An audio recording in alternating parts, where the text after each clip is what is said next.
Hello, everybody. Let me share the screen and welcome to another community meeting. So it's my pleasure today to introduce the plan. The plan is gonna be a little bit different today because we're gonna show the results of most of our interns over the summer working on different gazebo projects.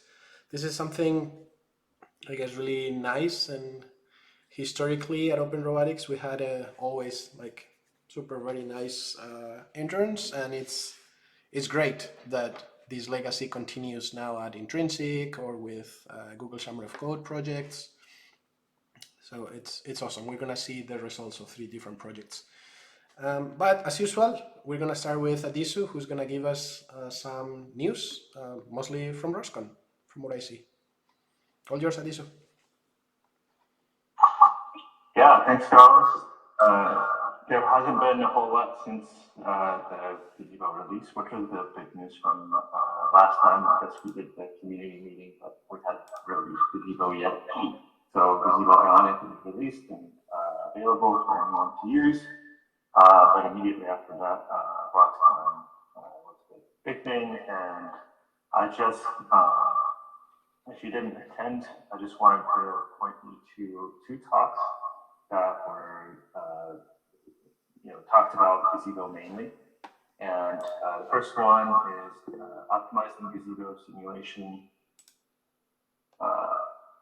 Sorry, let me fix that real quick. All right. Optimizing Gazebo simulation, challenges in building complex simulation environments by Ian Chen and Cole Biesmeyer. This is a good one to see if you're interested in, getting the best RTF in simulation, especially if you have really large worlds. And these links that I put here are probably temporary. Those videos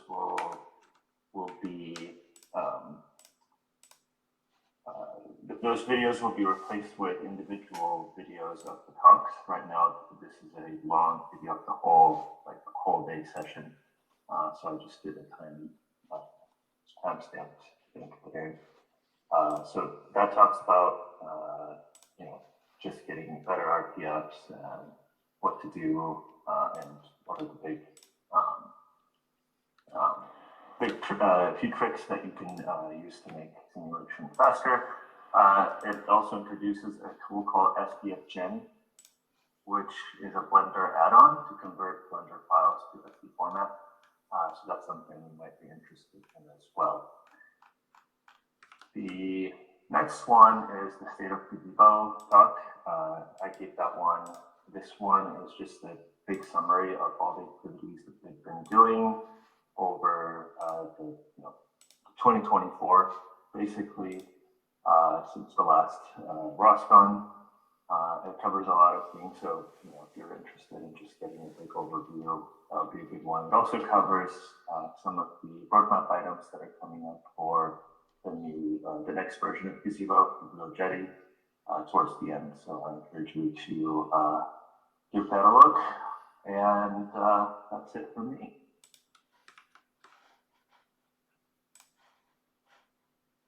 All yours, Carlos. Thank you, Addisu. I was looking for my window. Awesome. So we're looking forward to those videos. I'm sure there are always, as always, great talks.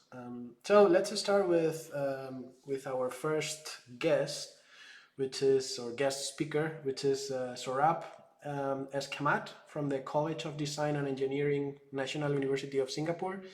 Saurabh has been mentored by Jose Rivero and as part of the Google Summer of Code program, and he's going to talk about, the title is Gazebo Effortless installation, so I'm sure Saurabh is going to talk about better ways to install Gazebo. So all yours, Saurabh. Thank you. Can you hear me? Yes. Let me just share my screen.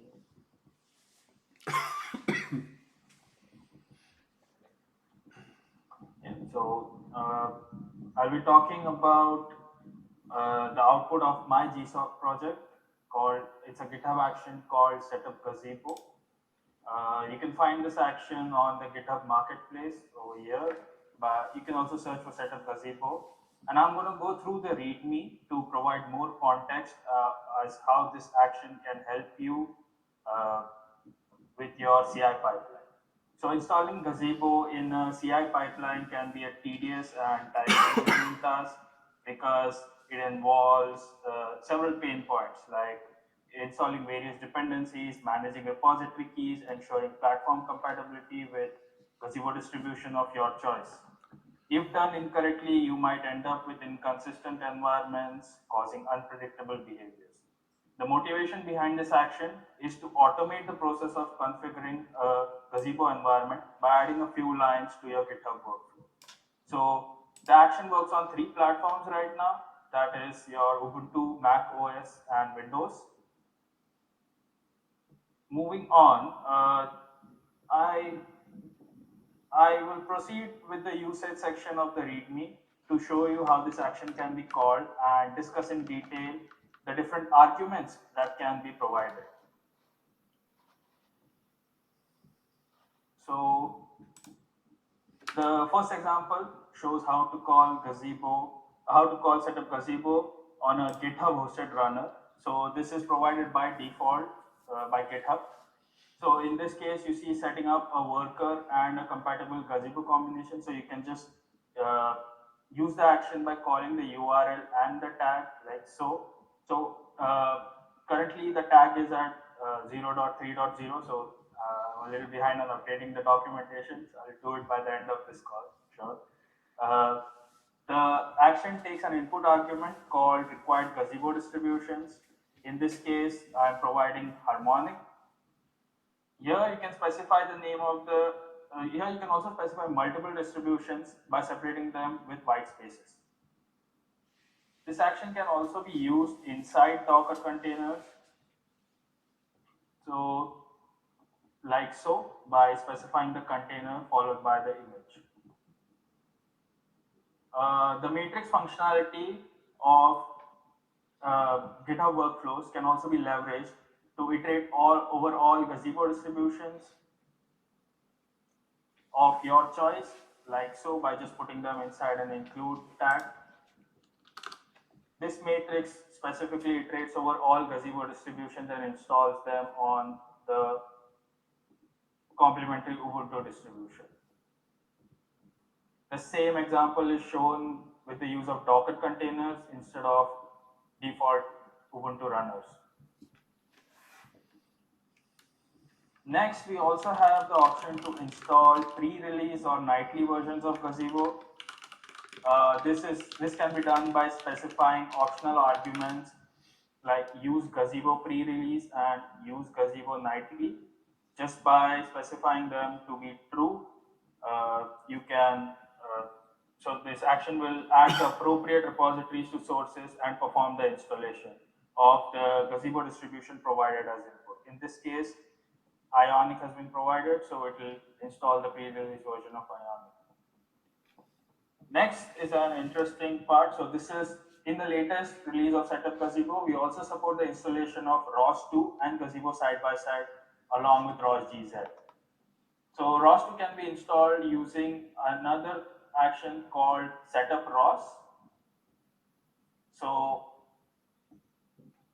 when calling setup Gazebo, an optional parameter called specified here, install ROS-GZ,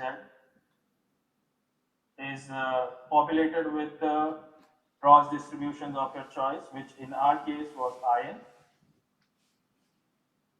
So the appropriate version of ROS-GZ, ROS-Gazebo Bridge, and all the appropriate packages will be installed, and they can be seen here by just putting in this command and it will print out the list. So specifically for Jazzy,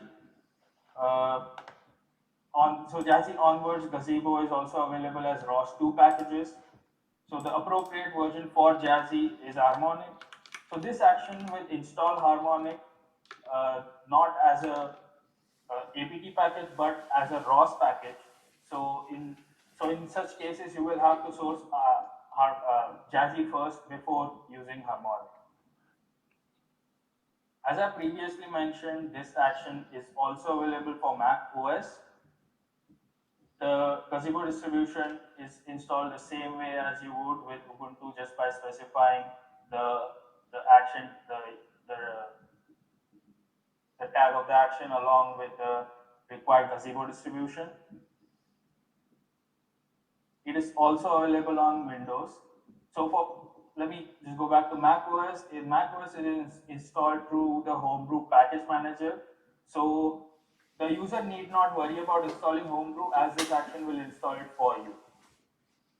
In Windows, it has a similar implementation where you can just call the action, invoke the action followed by the required Gazebo distribution. The difference here is that this package is installed on Windows through Conda package management system, because this action is Gazebo is in Conda Forge. So what this action needs is the user must install a Conda package management system of their choice. So in our case, we have installed Mini Conda, and then we have gone on to install the Gazebo distribution. So for some future work on this, we are also looking to open PR to third-party repositories to get some feedback from them. We are also looking at experimenting with caching mechanisms, because the brew builds take very long time, like the Mac OS workflows take long time. So we're looking at maybe caching some packages, trying to speed up the builds. So let me just show you an example of setup Gazebo in action. So if you can see my screen here, you'll see that this is an installation on a GitHub runner of Harmonic. So this is on Ubuntu 24.04, and at the end of the installation, you can see that just by doing a gz sin -- versions, we can see that an appropriate version of Gazebo has been installed. So yeah, that's it from me. Thank you for your time. This brings me to the end of my presentation. Thank you, Saurabh. Really nice.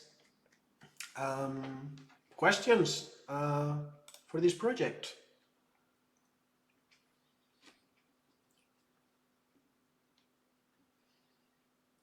I have one.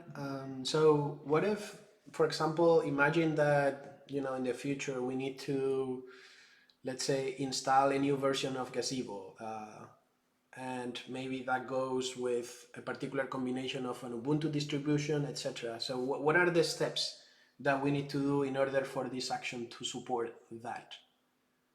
So currently this action reads from the collections.yaml file that holds all the Gazebo and Ubuntu combinations.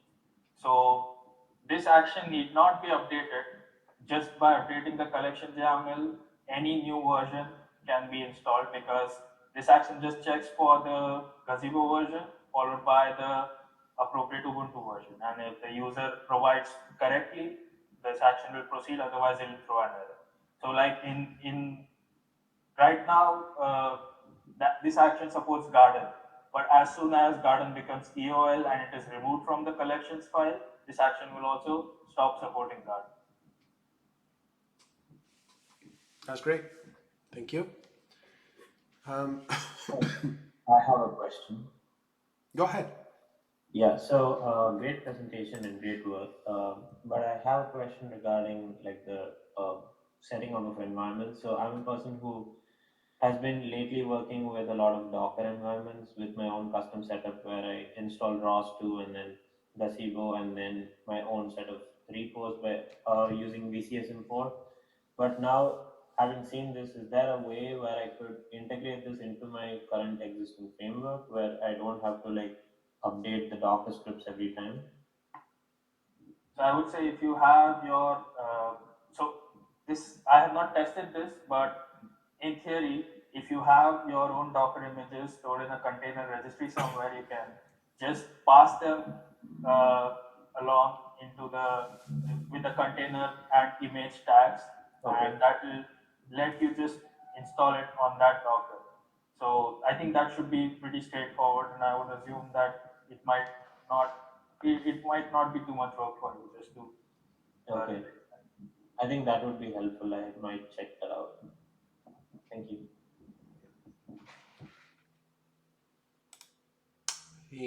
Any other question for Saurabh? All right. Thanks again a lot for the presentation. Let's move on to the next talk, which is it's gonna be migration of maritime robotics package to the new ROS-Gazebo LTS. This is a joint effort, so it's this work has been completed by Rakesh Vivekanandan from the Oregon State University, Gaurav Kumar from Veermata Jijabai Technological Institute VJTI, and Helena Moyen from University of Sao Paulo. And all this work has been supervised by Wonsong Choi. And so when you are ready, you can start.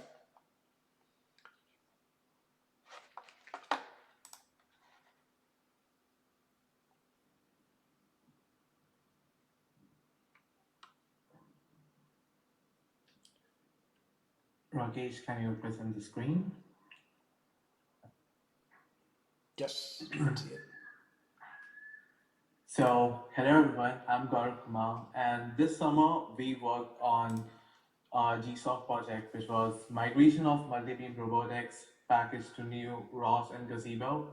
So, this project was done by me, which is Gaurav Kumar, along with Helena Moyen, who is from University of Sao Paulo, and Rakesh Vivekanandan from Oregon State University. And this project was mentored by Moyen, who is a professor at Korean Maritime University, and Mabel Zhang. So talking about what is Project Dave. So Project Dave is a aquatic virtual environment. It is an open source underwater simulator. It works alongside with UAV simulator. So it used to have a hierarchical structure. Basically, it had multiple sonar, and then it had Project Dave, which was like base for providing all the models, plugins, and sensors along. And same was with UAV simulator. They used to work together to form a base. And they were in Gazebo Classic and ROS Nordic. They were built on that platform by Naval Postgraduate School. And this project was done by Professor Wenzel and along with his colleagues. So so moving on to Dave multi-beam sonar. So this is, as you can see on the screen, it is the representation of BlueView P900 on a solar tank simulation, as well as a local source scenario. So what it basically is a multi-beam sonar which has a high fidelity and GPU. It has a GPU-based ray tracing, and it is so we are currently working on migrating it, and also we are also trying to include side scans kernel and multi-beam sonar. Moving on to the next one. So the current project Dave was based on Gazebo Classic and ROS Noetic, which was reaching its end of life in 2025. So we went on with migrating it to the latest available Gazebo and ROS versions at that time, which were ROS to Zazie and Gazebo Harmonic. So, so what we primarily did was to achieve a few things, like we developed a one-liner installation script for both Docker and native installations. And the project Dave consisted of a lot of different models, sensors, and a lot of different plugins related to underwater robotics. So we migrated them, we enhanced the code, and we enhanced the documentation to provide a better support, and also enhances capabilities and make it more organized. So moving on to the next slide. So this is the one-liner installation script that we have developed. So we have a one-line installation script for native installation, and we have also developed installation for Docker, which is based on Rocker, and these installations can be done on Ubuntu, Mac OS, and Windows, and we have tested it on all three of those. Uh, I will hand it over to Helena for the presentation. So talking about the Dave models, what we did was to upload all of them to Fuse, so we don't have to have them local and also in our repo. So we also migrate them to Harmonic to check compatibility. So we have to change some script materials, for example, to have the same texture as before. This is just a demo of launching an object, so you can give a flag of the name of the object and launch it with a Python launch file in the Gazebo Harmonic. We also created different worlds that we already had in previous Dave environment. For example, we have the Dave ocean waves, which has some waves that were already uploaded in Fuel. So they create this nice ocean effect. We also have the ocean floor. And moving on to the migration of plugins, we migrated the simple spherical coordinates plugin that allows the user to change the origin of the world they are simulating in. So we basically have some services to convert local Cartesian to geodesic coordinates and vice versa.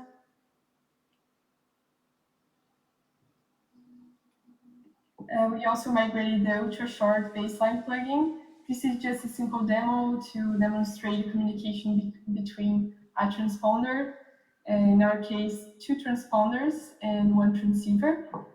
So the transceiver pings the transponders and they give back their location, and you can also alter the sound speed, the depth, and also the temperature to change the velocity in which the transponder and transceiver communicate. So that's really interesting, and I'll hand over to Rakesh.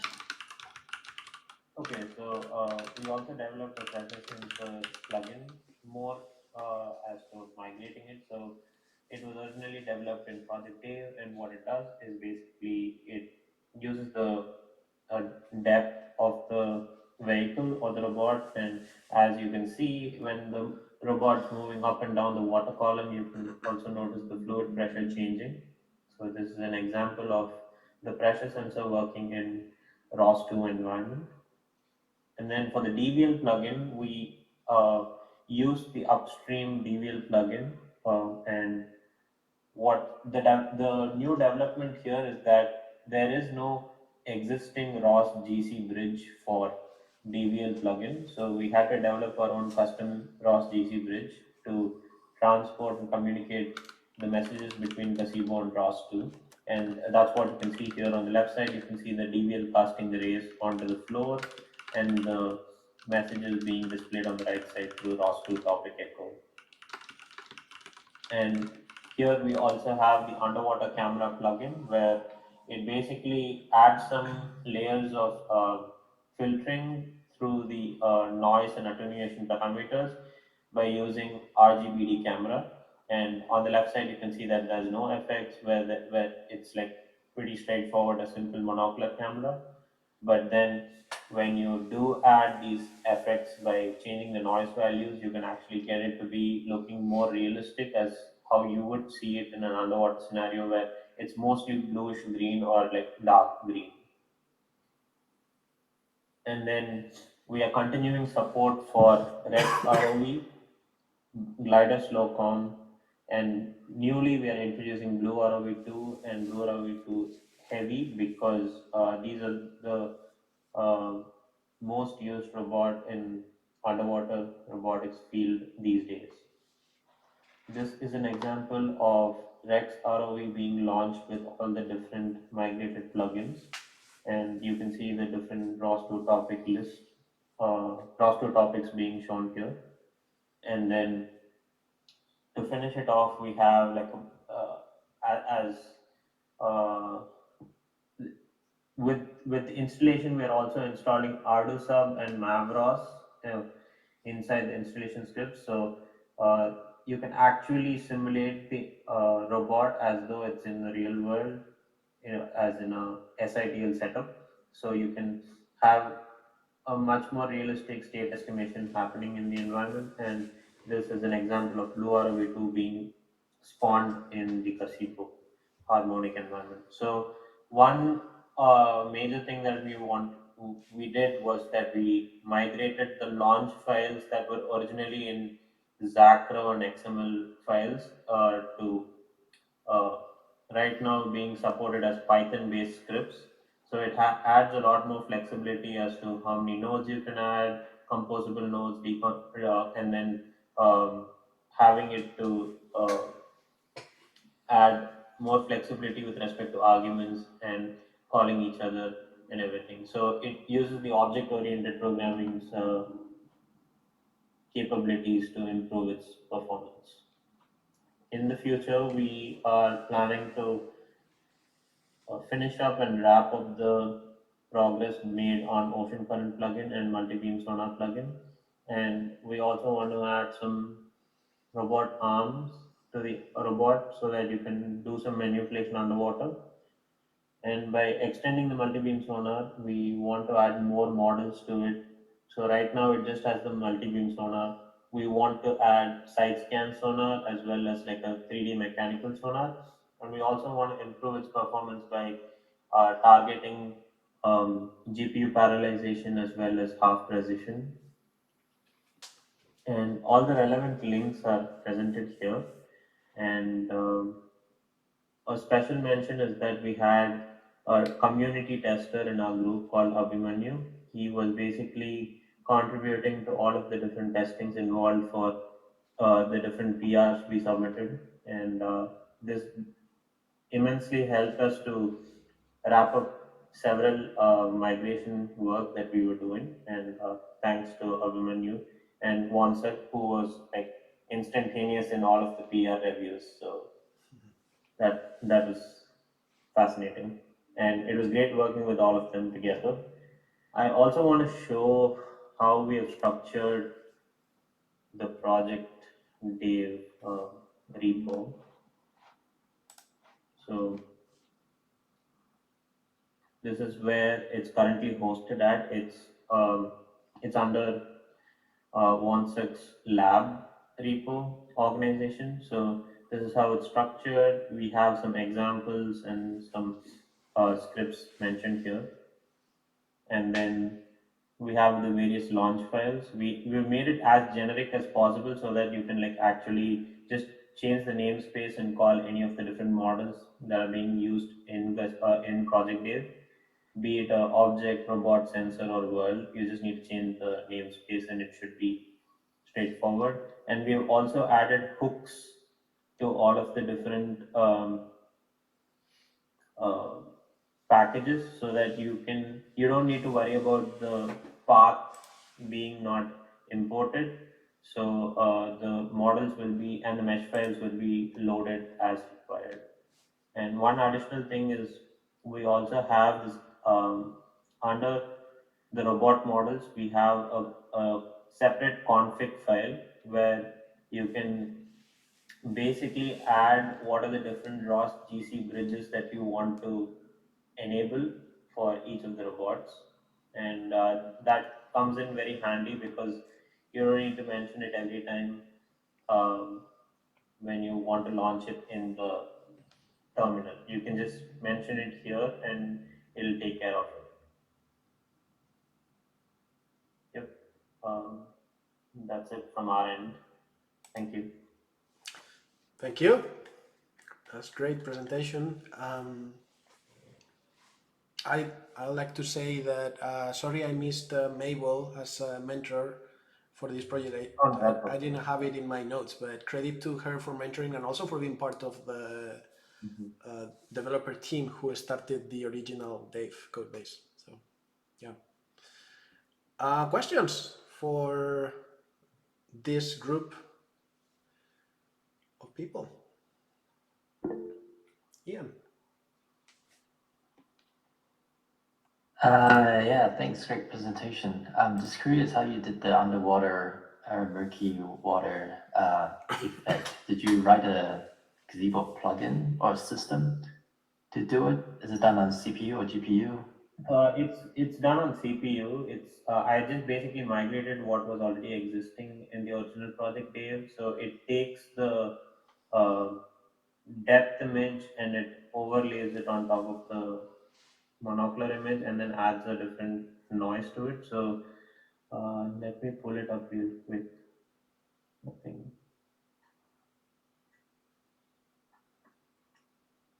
I'm not sharing my screen. One second.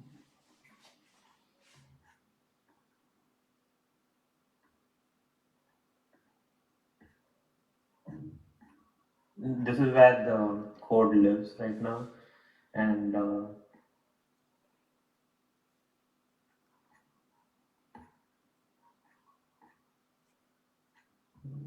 yep, this is the part which basically does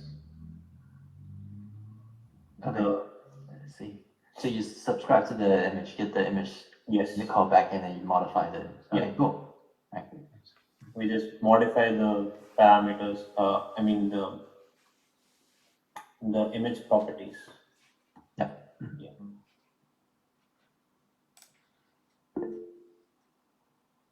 Steve?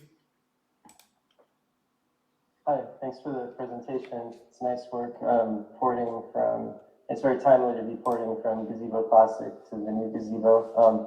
I was wondering, what were the biggest challenges with porting, and are there any places where you feel that, the new Gazebo libraries could be improved? Like maybe there was something that was easier in Gazebo Classic, for example. I think the major hurdle that we had when we started migrating was that we were trying to find out how each of the plugins were structured, and it had a lot of interdependencies between different plugins. So it was hard enough for us to track what's necessary and what's not, to strip it out and just have it as simple as it is. But one of the other major hurdles that I personally faced was how to structure the plugin itself, right? Like, so if you're actually developing a sensor plugin, do you want it to be like, do you want a Gazebo sensor plugin as GC sensor as well as a GC system plugin that runs on top of that? So that design choice was a little bit difficult to make. So when we first started developing, we directly developed the sensor as a systems plugin. So you just add it to the SDF file, but it will not show up as a model in the Gazebo itself because the sensor is not existing. So now we know that we missed out on it. So we are going back and like adding a separate GZ sensor and then having a systems plugin on top of it. So that was one of the major challenges that we faced. But I might have like missed out on some challenges which Helena and Gaurav might know of. So they can also talk about this. Yeah, I think I agree with you. I think for me it was writing the plugins and also figuring out if we should add them to the model, and then finding out we should add them to the world to make it work. And also now in migrating the multi-beam sonar, we are structuring very differently from last time. So we are currently creating a new sensor in Gazebo, customized rendering sensor. So that's a big challenge too, because we couldn't find so much documentation about it. And also creating the point cloud using this customized rendering sensor is quite a challenge. So I think that will be the biggest challenge moving forward too in the part of the multi-beam sonar. And also I think we structure our repo based on this example, the ROS-Gazebo template.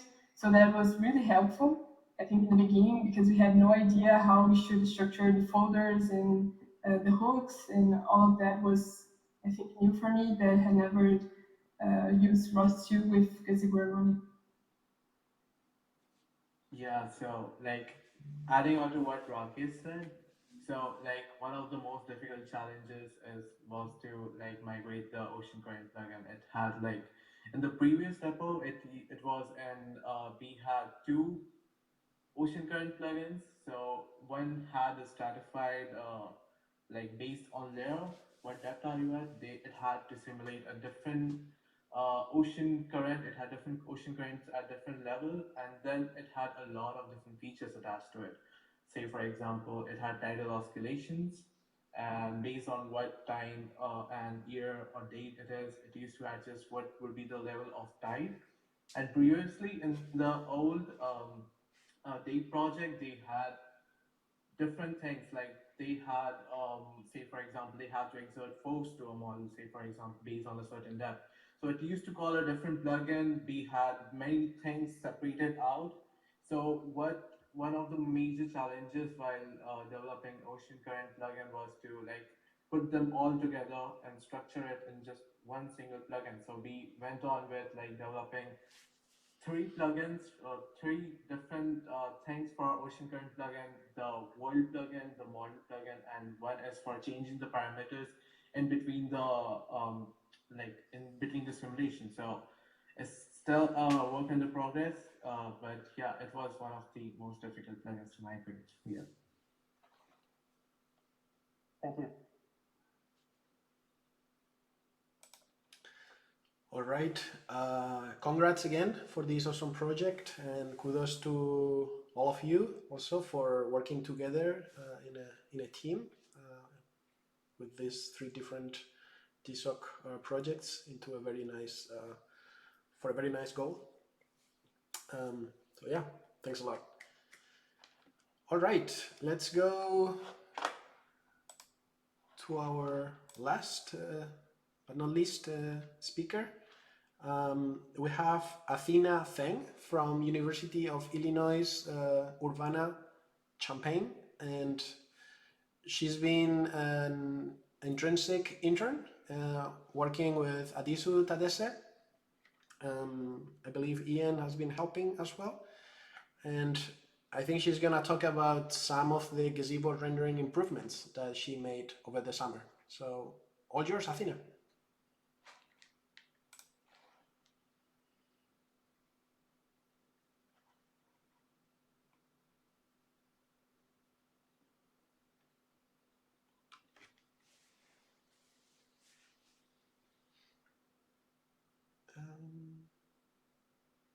Can we hear you first of all?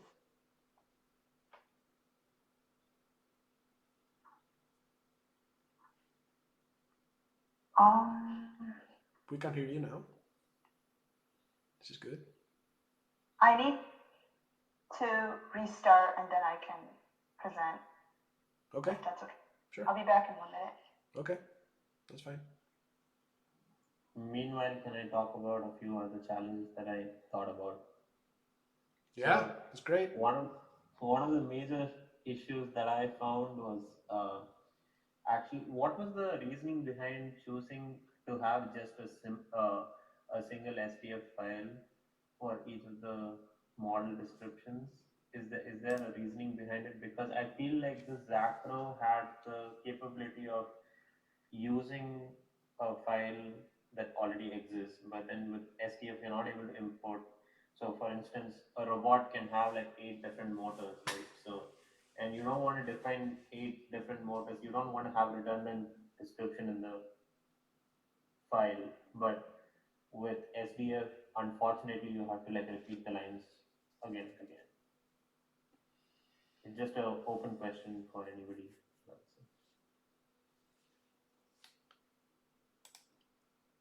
How about Rakesh? We go back to that question at the end. Now that Athena is ready, and just to make sure that she has enough time. Is that okay? Yeah, totally fine. Yeah, no worries. But thanks for the great movement with the question. Athena, Sure. are you ready? Yes, sorry about that. Firefox didn't allow me to record, but it should work now. But yeah, my name is Athena. This summer I was an Intrinsic intern working on improving the rendering quality of Gazebo. So I'll talk a little bit about that. So I was working as a simulation graphics intern with Addisu and Ian over the summer with Intrinsic. I recently started as a software engineer at Echelon Technology, and I'm also a recent graduate of the University of Illinois. So in terms of the project, the motivation is twofold. By enhancing the rendering quality of camera sensors, we can produce more realistic images, and we can use these higher fidelity images to train machine learning models to greater accuracy. And the second motivation is much more straightforward. A visually appealing simulator is much more attractive to new users. This summer, I mainly worked on 3 different problems. I worked on color distortion in low lighting settings. I also worked on jagged shadows and also enabling global illumination for sensors. So I'll get started with color distortion in low lighting settings. This was a problem. So this is a barrel scene in Blender. This is what the scene should look like. However, with low ambient lighting. However, when we load this same scene up with the same settings and parameters in Gazebo, we can see that there is some discoloration going on. We see that with the barrels, as well as if you can look closer at the shadows as well. So with this problem, I looked into scenes with low lighting, and on the right you can see with this gradients texture in Gazebo, there is some banding going on. And now I can see that, like at this point, there's a color distortion problem going on, but I wasn't sure what is it about and where it's coming from. So I continued with looking at more scenes with low lighting. This scene is a simple demo. It's an example from the GZ rendering library. On the left, you see it without QML, and on the right, it's rendered with QML. And for context, QML is a tool used to render the 3D viewport in Gazebo. And we expect these 2 scenes to look the same, regardless of if you use QML or not. But it's obvious that the one on the right that is rendered with QML, somehow it's darker, and the midtones are pretty dark and not very prominent. So at this point, it's clear to me that there's a difference in output color space. I think that the QML one seems to be in incorrect color space, like it's in linear space. So it points to me that it is a gamma correction issue. So a brief interlude to what gamma correction is. You do all your lighting and color calculations in linear space, but right before you display it onto the screen, you apply a gamma curve such that when you display it on the screen, it's on sRGB color space. This gamma curve basically enhances the midtone values, so they're much more visible. So with this understanding, I took a look back into the texture rendering pipeline to see where this gamma correction issue is coming from. And by looking into the pipeline, we see that O2, the render engine, is setting what you see on the screen, which is the render texture. It's telling the output color space to be sRGB, but somehow with QML being used, we see that QML is still displaying what you see on the screen, the render texture in linear space. So the fix is to basically add a parameter to the render texture, and it tells the render texture, what you see on the screen, to skip this conversion from sRGB to linear, and thus now QML now displays the render texture in sRGB space. So now with this new addition of the parameter, scenes with low ambient lighting looks pretty good. We see that regardless of if you use QML, there is no discrepancy in the lighting. The midtone values look the same. We also see that there is no banding issue anymore.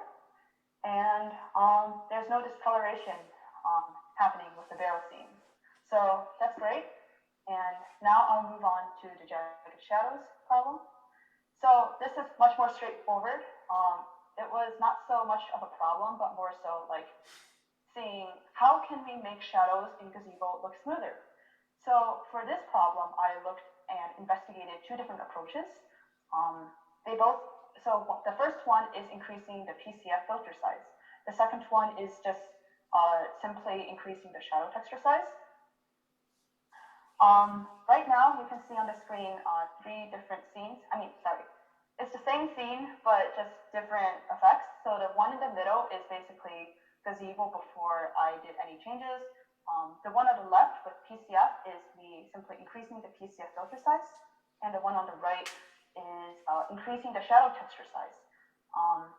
So we see with the PCF on the left that increasing the filter size simply blurs it, but not necessarily makes the shadows sharper and smoother.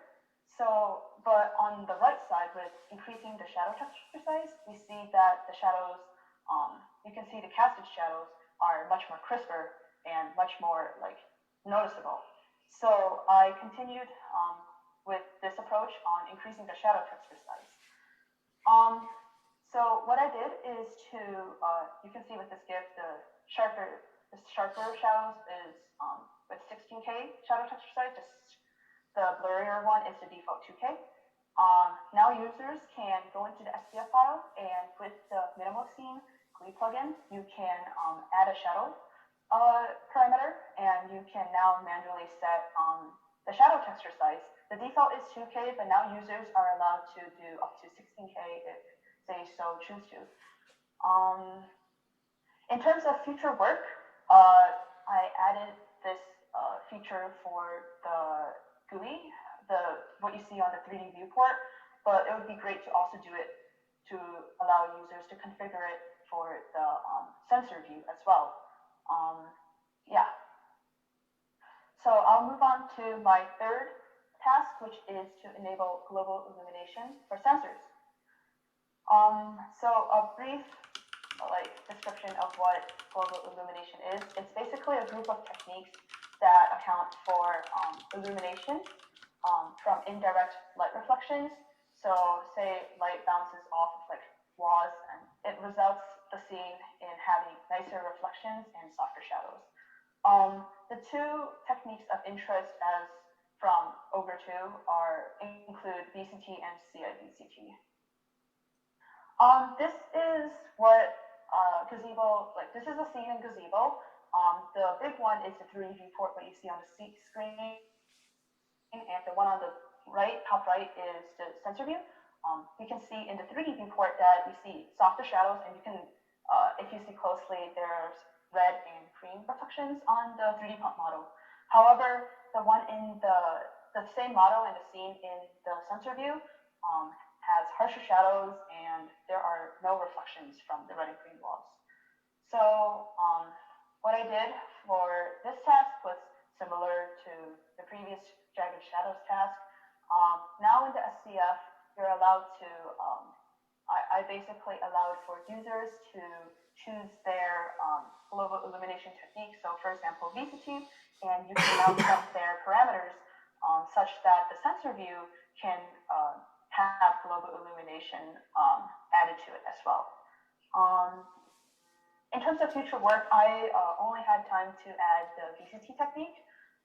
It would be great to also enable the CI-VCT technique for sensors as well, since each technique would have different kind of like pros and cons. Also, currently the pipeline only considers and assumes objects to be static, but it would be great to consider dynamic moving objects as well. Yeah, that's pretty much all I had for this today, but thank you guys, and I'm happy to take questions. Thanks, Athena. Yeah, great work. That was awesome. I think I've seen a question from Ben on the chat. Do you want to do it via voice, Ben? Yeah, sure. Awesome work. I was curious with the shadows. A lot of times I'll disable shadows on a lot of assets just to keep down the amount of simulation.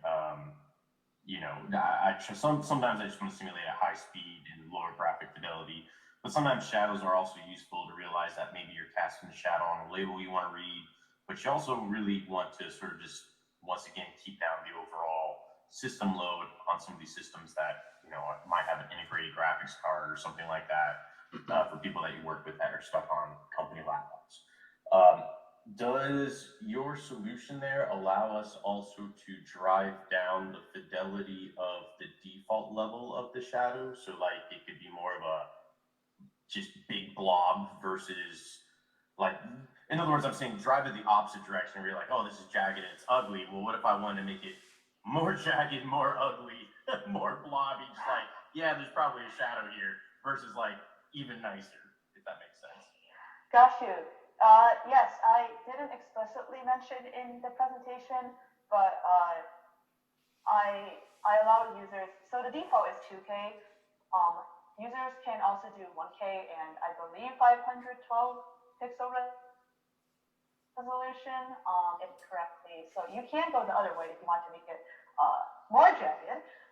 In terms of memory, I believe that when I took a look at the VRAM and investigated like the VRAM hit, it doesn't, I currently limit the shadow texture size variance, like if you choose to increase or decrease it to only the directional light, because there's only, like, we usually assume there's only one directional light in the scene, which is the sun, because increasing the shadow texture size for other lights would greatly increase memory usage.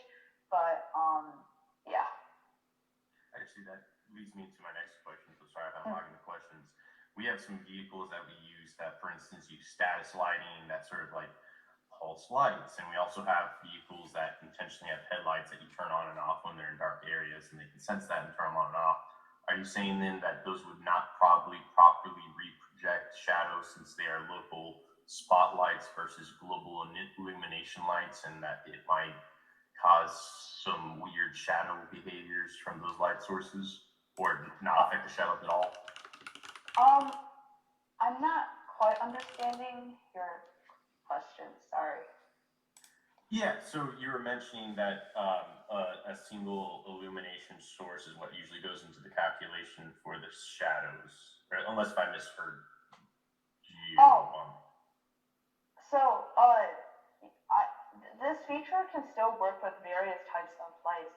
So if I increase, like if there's a scene that has a directional light and like several point and spotlights, I can increase the shadow texture size for the directional light, and the spotlights and the point lights still work. It's just that I only limited this like increasing the shadow texture size for the directional light for now. Okay. Cool. Yeah.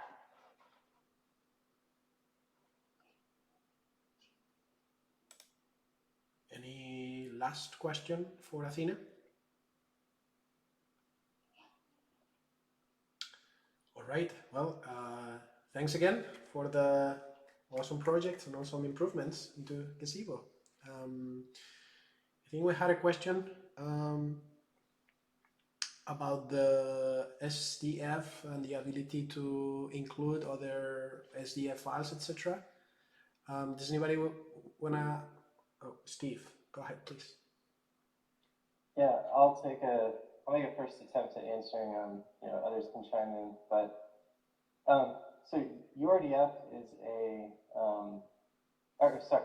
Zacro is a XML macro tool, and you can use Zacro with SD format. I think it's most commonly used with URDF, but you can still use it. It's just that when you can set up Zacro files, and then run it through Zacro, and then it gives you like a post-processed XML file, and then you can put that into the simulator if that's helpful for you to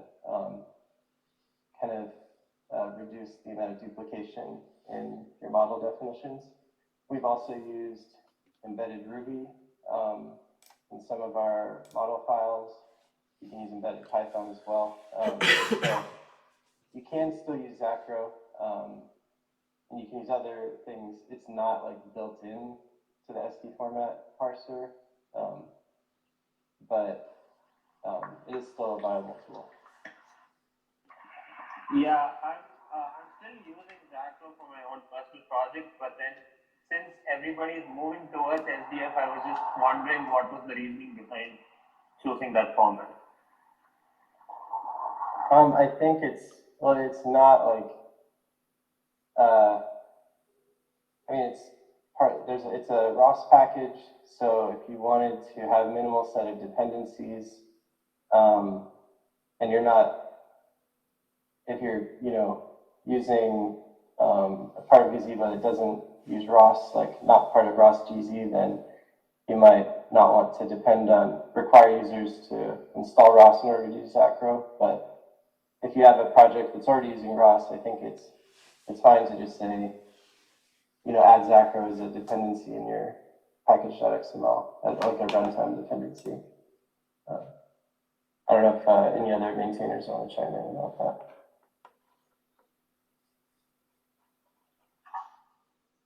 I just wanted to add that SDF also has the ability to include other SDF files. If you structure your files into smaller models, you can include other models as well. And there's just different ways you can do that. The SDformat.org website has some documentation on composability of SD format. Now, what you have to realize is SD format, and SD format is more comparable with URDS. It's an XML file format, whereas Zacro is a generic. It's basically Python running in the background, right? It can do whatever you want, pretty much. And comparing Zacro with SD format is not an apples to apples comparison. And as Steve said, you can use Zacro or any other template engine to generate SDF. SDF is the output of Zacro, just like URDF can be an output of Zacro. So then, whether you can combine this with the composition feature of SD format. What you don't get, with the composition or including other models in SD format is the ability to, say, set variables or have for loops and things like that. You don't get that kind of programming language features in SD format, and there's a reason for that. We didn't want to have a full-blown programming language in a file format because that really complicates the parsing and the consuming of the SD format file itself. And so we left it to other tools. So use whatever tool you want to create, use the loops that has loops and variables and things like that to generate the final SD format, and then you can feed that into Gazebo or whatever other tool you're using. So it's kind of Yeah, I think that pretty much answers my question. Thank you. yeah. All right, we ran out of time, but thanks everybody for tuning in, and thanks for all our speakers. See you in the next time. Ciao everybody.